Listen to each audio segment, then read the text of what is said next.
Hi friends, আশা করি সবাই ভালো আছো। আমিও ভালো আছি।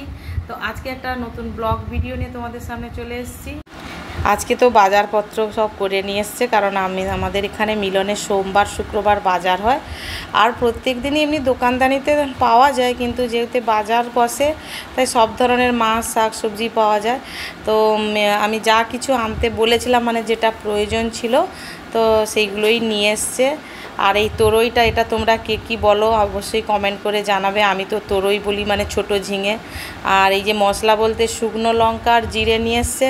আমার একটা অভ্যেস আছে, যা কিছু মশলা নিয়ে আসুক না কেন আমি রোদ খাইয়ে তারপরে আমি রাখবো। তো আজকে দেখছি মেঘের পরিস্থিতিও সেরকম নয়, তাও ভাবছি দেব। আর এই এই গাজর তো ছিল ফ্রিজে, কয়েকদিন হয়ে গেছে বলে বের করে একটু রাখলাম বাইরে।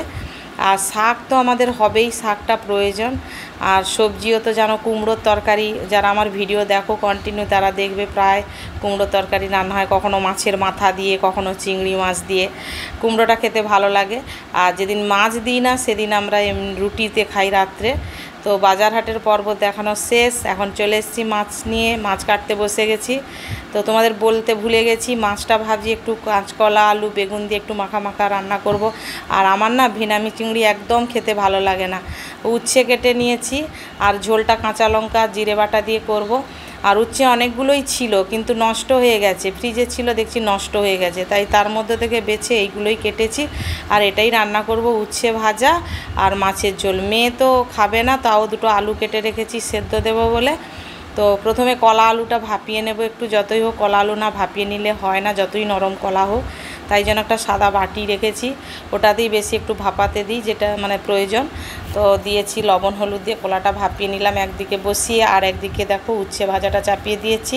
পরিমাণটা খুবই অল্প, যাই হোক দুজনের হয়ে যাবে। উচ্ছে ভাজাটা হয়ে গেলে এরপরে আমি ঝোলটা তুলে নেব। আর কড়াই বসিয়ে দিলাম। আমাদের আবার সব কড়াইগুলোই এরকম, ডান্ডি নেই। তো কড়াই বসিয়ে দিয়েছি, তেলটাও দিয়ে দিয়েছি, আর মাছটায় লবণ হলুদ মাখিয়ে মাছটা ভেজে নেব। আর তোমরা তো জানো চিংড়ি মাছ খুব বেশি ভাজতে হয় না, একটু ভাজলেই শক্ত হয়ে যায়। তো মাছ ভাজাটা তুলে নিয়ে তারপরে তেলে ফোড়ন দেব, জিরে আর শুকনো লঙ্কা, আর দিয়ে ফোড়ন দিয়ে একটা পেঁয়াজ দিয়ে দেবো। দিয়ে ওই ভাপানো আলু কলা, হ্যাঁ তার আগে বেগুনটা অবশ্যই একটু তেলে নেড়ে নেব। তো তারপরে একসঙ্গে সব সবজিগুলো নেড়ে চেড়ে পরিমাণ মতো লবণ হলুদ দিয়ে দেবো। দিয়ে তারপরে ওই জিরে গোলমরিচ একসঙ্গে যে বেটে রেখেছি ওটা দিয়ে দেবো। দিয়ে তারপরে আমি জল ঢেলে দেবো, আর ফুটলেই মাছটা দিয়ে দেবো।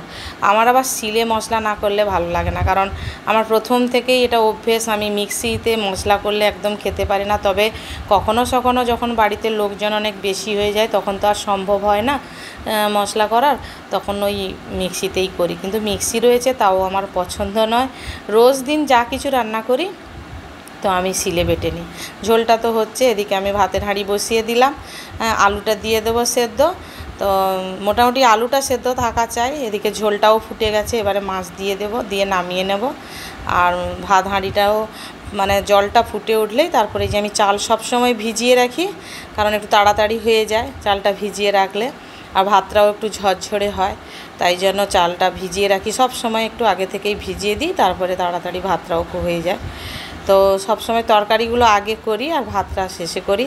এদিকে ওই যে আনারসটা নিয়ে এসেছিলো, মেয়ে কেটে নিয়েছে, দেখছে কি খুব একটা মিষ্টি নয়, টক টক। তাই আমি ভাবলাম আর চাটনি করব না, অত চিনি দিতে হবে, আর আমাদের তো মিষ্টি কেউ খায় না। তো এদিকে জলটাও ফুটে গেছে, চালটাও দিয়ে দিলাম। ওই বিট লবণ দিয়ে খাওয়া হয়ে যাবে আনারসটা বিকেলের দিকে।